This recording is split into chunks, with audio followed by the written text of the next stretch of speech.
Bonjour. Vous avez décidé d'installer une nouvelle carte graphique sur votre PC de bureau avec un nouvel écran pour travailler sur des vidéos par exemple ou pour faire des jeux parce que votre carte graphique intégrée à votre PC à l'origine n'est pas assez puissante. Vous allez donc installer votre carte graphique dans votre tour et brancher votre nouvel écran ou nouveau moniteur, on va parler moniteur plutôt, sur votre PC, sur cette carte graphique que vous avez installée.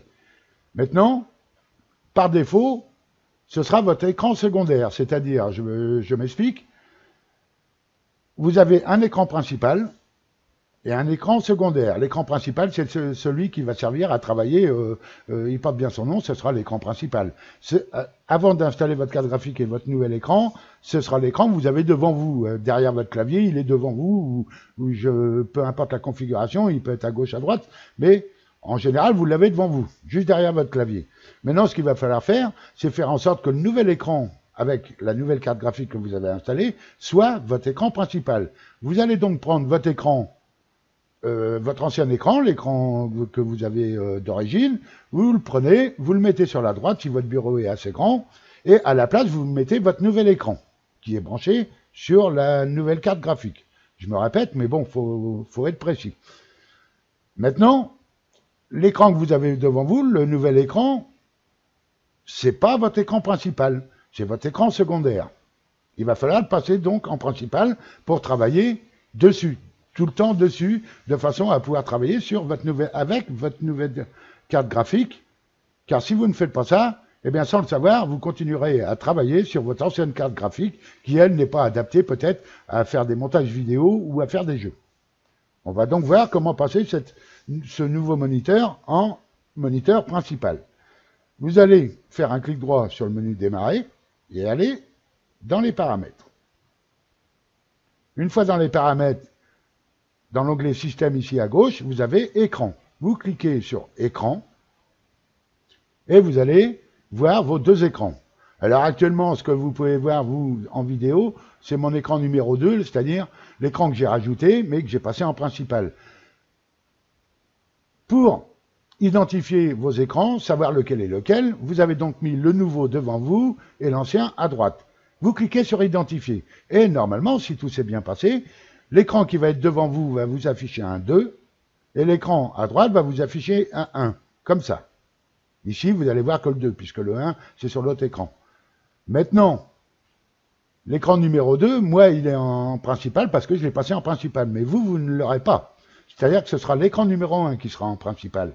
Et pour passer votre écran numéro 2 en principal, il va falloir le sélectionner, comme ceci, cliquer sur écran multiple en dessous, et comme vous pouvez le constater, ici, il faut cocher « Faire de cet écran l'écran principal », c'est-à-dire que si je passe sur l'écran numéro 1, la case sera cochée ici. C'est l'écran numéro 1 qui sera en écran principal. Il faut donc maintenant mettre votre nouveau moniteur, ici, en cochant cette case. Ce qui aura pour effet, vous verrez, et oui, il faut aussi, ici, mettre dans les options « Étendre ces affichages ». Très important, vous allez comprendre pourquoi. Une fois que vous aurez passé votre nouvel écran en écran principal, vous allez voir que les icônes du bureau qui étaient sur l'écran, sur votre ancien écran, vont passer sur le nouveau, comme vous pouvez le constater, moi, sur mon écran actuel. Et sur l'ancien écran, vous n'aurez plus les raccourcis du bureau. Par contre, la barre des tâches en bas, vous l'aurez sur les deux écrans, ça, ce sera normal. Maintenant, ça va vous permettre, ces deux écrans, par exemple, de mettre une fenêtre, d'ouvrir un explorateur de fichiers, de le mettre sur l'écran numéro 1, c'est-à-dire l'écran secondaire, puisque nous avons passé le nouvel écran en écran principal. Et de mettre une autre fenêtre d'explorateur sur l'écran numéro 2 et passer des fichiers d'un écran à l'autre. Vous pouvez faire plein de choses comme ça avec vos deux écrans. Le but de l'opération étant toujours de passer ce nouveau moniteur en écran principal. Maintenant, pour vous assurer que vous êtes dans la bonne configuration, vous descendez ici et vous allez cliquer sur paramètres avancés de l'écran. Et ici, vous allez pouvoir comparer, c'est-à-dire Ici, vous avez sélectionné en haut, tout en haut ici, sélectionner un écran pour afficher ou modifier ses paramètres. Ici, je suis sur l'écran numéro 2 et je peux voir que je suis sur ma carte NVIDIA que j'ai rajoutée. Si je sélectionne mon écran numéro 1, ici, je suis connecté à ma carte graphique intégrée, UHD graphique 630. C'est ce qui va vous permettre de savoir quel écran est branché, au cas où vous vous seriez trompé, quel écran est branché sur votre carte NVIDIA. Donc là, moi, je suis certain que l'écran numéro 2 est bien branché, comme on peut le constater, sur NVIDIA GeForce GTX 1050. Donc, ici, mon écran 2, je le passe en écran principal. Voilà, merci de m'avoir suivi et à bientôt.